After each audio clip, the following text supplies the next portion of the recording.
Hello दोस्तों, स्वागत है आप सभी का आपके अपने यूट्यूब चैनल लोधा क्लासेस में। क्वेश्चन है, एक घनाभ का आयतन एक घन के आयतन का 2 गुना है। यदि घनाभ के आयाम 9 सेंटीमीटर, 8 सेंटीमीटर और 6 सेंटीमीटर है तो घन का कुल पृष्ठीय क्षेत्रफल ज्ञात कीजिए।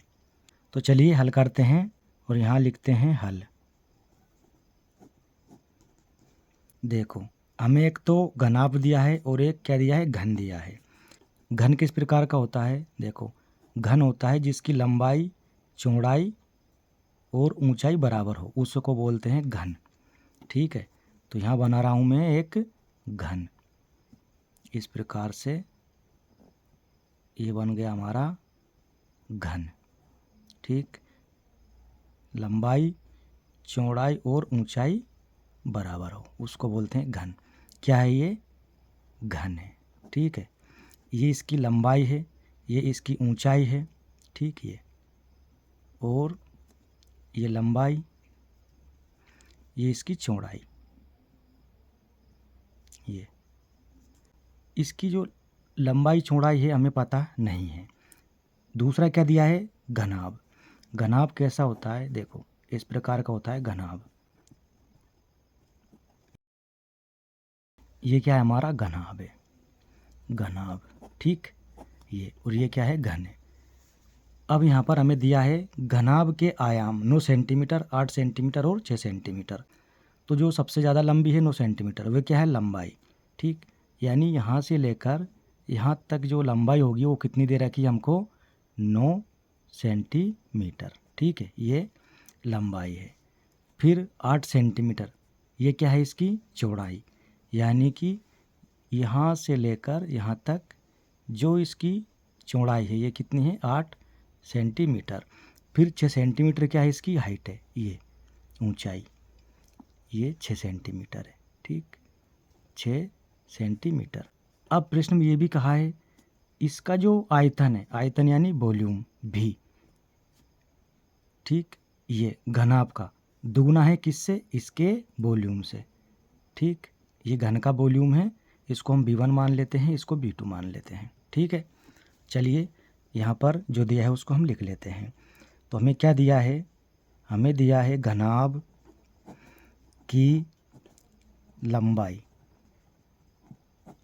दे रखी हमको L बराबर कितनी दे रखी? 9 सेंटीमीटर, 9 सेंटीमीटर। चौड़ाई,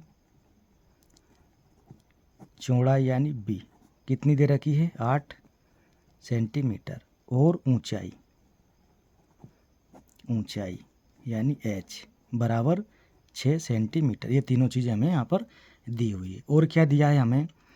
हमें दिया है घनाभ का आयतन घन के आयतन का 2 गुना है।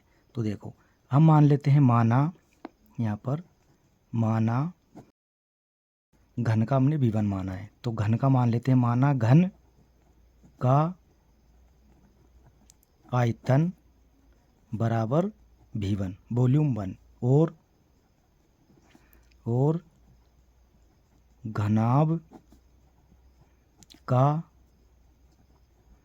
आयतन, घनाभ का आयतन मान लेते हैं हम V2 वॉल्यूम 2। ठीक, ये हमने मान लिया, इसका V1 मान लिया, इसका V2 मान लिया। ठीक, आयतन यहाँ लिख भी देता हूँ मैं, आयतन। ठीक, ये V1 और ये आयतन V2।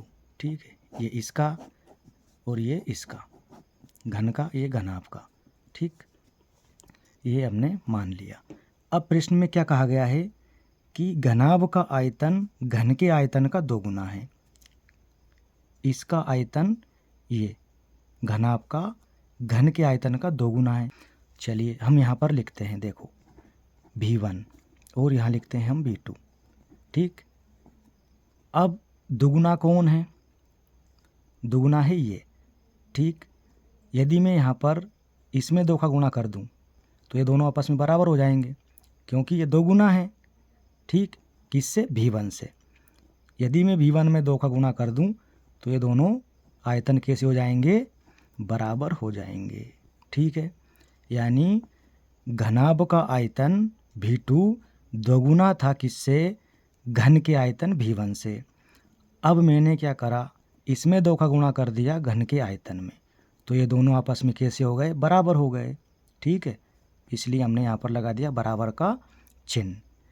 अब हम ये जानते हैं कि घन का आयतन क्या होता है। घन का आयतन होता है भुजा की घात 3। ठीक, तो हम मान लेते हैं घन की भुजा की लंबाई कितनी है, यहाँ से यहाँ तक की ये ए मान लेते हैं, ए सेंटीमीटर है। तो यहाँ से यहाँ तक ये ऊंचाई भी ए सेंटीमीटर होगी और ये चौड़ाई ये भी ए सेंटीमीटर ही होगी, क्योंकि घन की जो लंबाई चौड़ाई और ऊंचाई होती है बराबर होती है। ठीक, तो इसलिए हम यहाँ पर इसका जो सूत्र होता है क्या होता है, भुजा की घात 3, उसको लिखेंगे अब। तो 2 गुणा भुजा की घात 3, भुजा और उस पर घात 3 बराबर V2 क्या है, घनाभ का आयतन।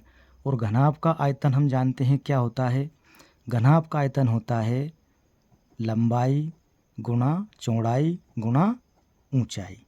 ठीक है, ये होता है। ठीक, अब 2 ऐसा का ऐसा ही लिखेंगे, गुणा भुजा कितनी मान ली हमने, ए, ये यहाँ पर हमने मान ली।